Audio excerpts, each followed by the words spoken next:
Si en el podcast anterior habíamos visto parte de lo que Pablo escribió a la iglesia de Corinto en su primera carta, en este podcast veremos la segunda parte: llamamiento a alcanzar una norma más alta.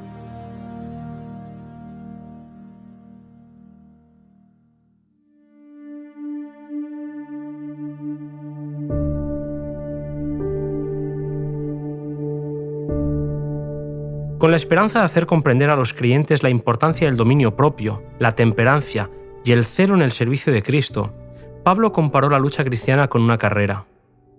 Dicha práctica era popular en Corinto, y quienes participaban de la misma no escatimaban el esfuerzo y la disciplina necesarios para obtener el premio. Sabían que para lograr la meta tenían que renunciar a la complacencia del apetito o a cualquier otra satisfacción que redujera el vigor mental o físico. Los torneos tenían sus reglas y los competidores aceptaban el reglamento frente a la multitud expectante. Los jueces se sentaban cerca de la meta para poder observar la carrera desde el principio hasta el fin y dar el premio al verdadero vencedor. Cualquier motivo ilícito descalificaba a los corredores que asumían el riesgo del esfuerzo físico que requería participar de dicha disciplina deportiva. Pablo conocía el honor que se le daba al vencedor, puesto que los aplausos de la gente repercutían en las colinas y montañas circundantes. Públicamente se entregaban al vencedor los emblemas de la victoria, una corona de laurel y una palma que había de llevar en la mano derecha. Al referirse a estas carreras como figura de la lucha cristiana, Pablo recalcó la preparación necesaria para el éxito de los contendientes. Recalcó la disciplina, el régimen alimenticio abstemio y la necesidad de temperancia. Si un deportista estaba dispuesto a renunciar a tanto por un premio pasajero, ¿cuánto más importante es que el cristiano, cuyos intereses eternos están en juego, sujete sus apetitos y pasiones a la razón y a la voluntad de Dios? Si uno recibe una corona de laurel, el otro recibe una corona de gloria inmortal. El creyente no debe permitir que nada lo distraiga, ni diversiones, lujos o comodidad. Todos sus hábitos y pasiones deben estar bajo la más estricta disciplina y su razón iluminada por la palabra y guiada por el Espíritu Santo. El cristiano debe hacer un mayor esfuerzo para obtener la victoria y al acercarse a la meta avanzará con más celo y determinación que al principio de su carrera. En la carrera cristiana, la envidia, la malicia, los malos pensamientos, las malas palabras y la codicia son pesos que estorban y que hay que abandonar para alcanzar la eternidad. Todo hábito o práctica que conduce al pecado o deshonra a Cristo debe abandonarse, cualquiera que sea el sacrificio. Un solo pecado acariciado es suficiente para degradar el carácter y extraviar a otros. Pablo destacó que en las carreras populares solo uno podía llevarse el premio, mientras que ningún creyente quedará chasqueado al final de la carrera si cumple las condiciones de fervor y perseverancia. La carrera no es del veloz, ni la batalla del fuerte. La corona puede ser obtenida por todo el que, por el poder de la gracia divina, pone su vida en conformidad con la voluntad de Cristo. A veces se le da poca importancia a los detalles, pero en vista de lo que está en juego, nada de lo que ayude o estorbe es pequeño.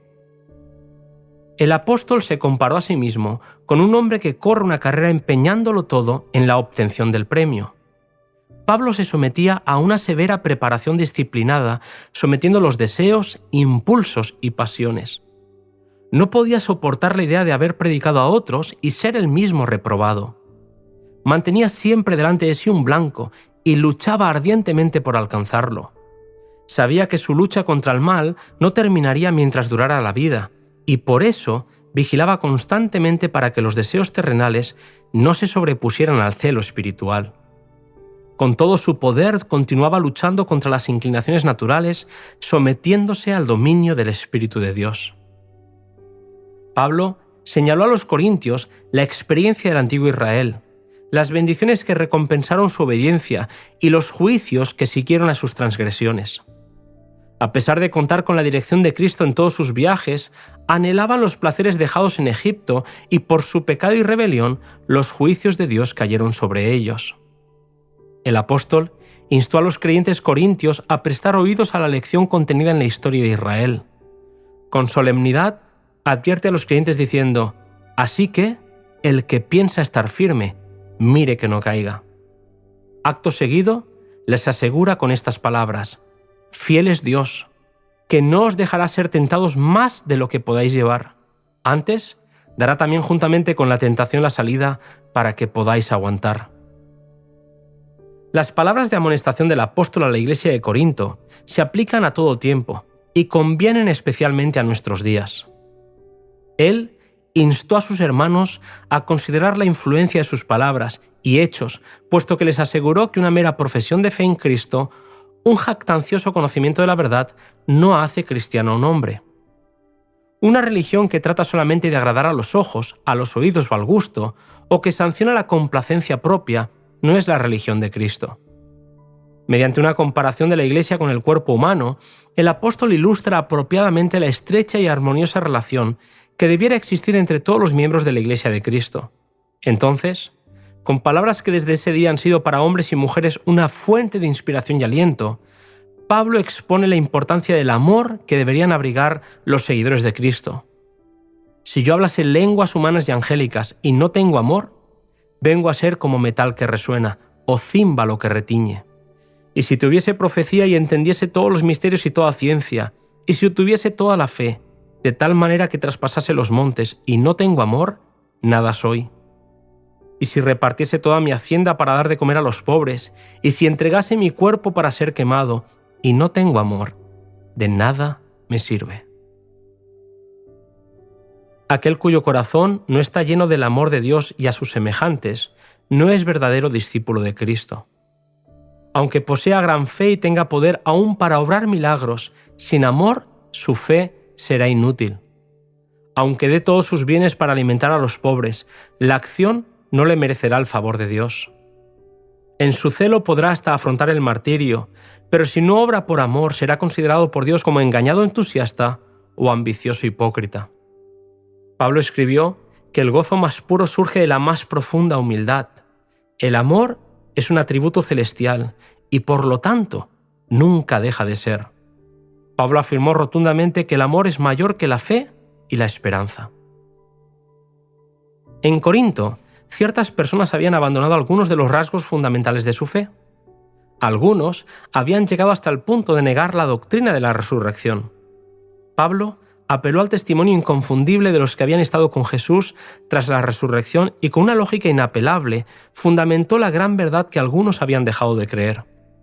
Con sabiduría, dirigió los pensamientos de los hermanos corintios a los triunfos de la mañana de la resurrección, cuando todos los santos que duermen se levantarán para vivir para siempre con el Señor. Conociendo las posibilidades que estaban por delante de los creyentes corintios, el apóstol los animó a vivir por encima del egoísmo y de la sensualidad para centrarse en la esperanza de la inmortalidad. De la manera más decidida y expresiva, se esforzó por corregir las falsas y peligrosas ideas y prácticas que prevalecían en la iglesia de Corinto. Habló claramente, pero con amor por sus almas. Mediante sus amonestaciones y reproches, brilló sobre ellos la luz del trono de Dios, para revelar los pecados ocultos que estaban manchando sus vidas. Con temor, envió la carta pensando que el escrito podría herir profundamente a aquellos a los que él quería beneficiar. Temió que se alejaran de él y pensó en más de una ocasión en retirar sus palabras. Aquellos que, como el apóstol, han sentido responsabilidad por sus amadas iglesias o instituciones, pueden apreciar mejor su depresión de espíritu y su acusación propia.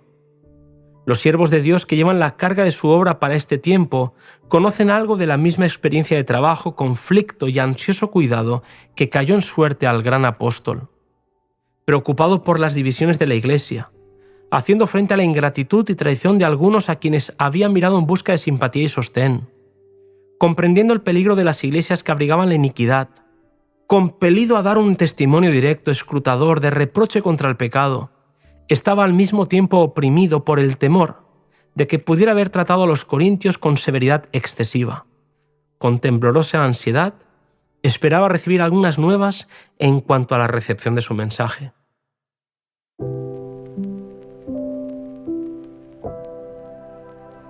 Maravilloso llamado el que se nos hace a través de esta primera carta de Pablo a la iglesia en Corinto.